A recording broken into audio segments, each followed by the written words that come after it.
Il est clair que nous allons avoir dans les tout prochains jours les résultats qui montreront qu'il s'agit d'une très bonne mesure.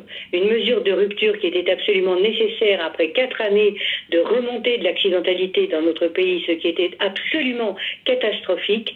Et là maintenant, très prochainement, nous pourrons prouver à ceux qui s'opposent aux 80 que cette mesure a d'ores et déjà permis de sauver des vies en 2018. Pourquoi le président de la République parle de dogme? Il n'y a pas de dogme, alors qu'en sécurité routière, il s'agit de connaissances scientifiques et il s'agit de savoir.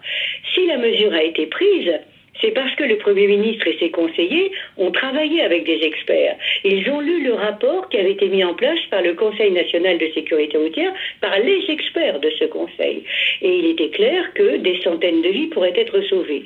La sécurité routière, cela demande des connaissances extrêmement précises, qui proviennent des épidémiologistes, d'universitaires, des gens de l'IFSTAR, des économistes, de nombreux horizons.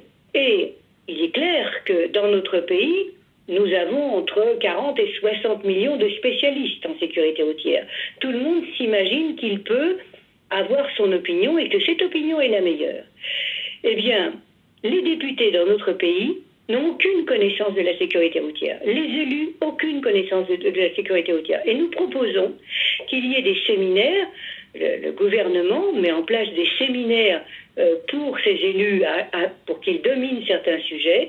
Eh bien, nous demandons au gouvernement de mettre en place des séminaires de sécurité routière pour que les élus qui sont en charge, après, sur leur territoire, d'expliquer le 80, soient en capacité, précisément, non seulement de le comprendre, mais de l'expliquer aux autres.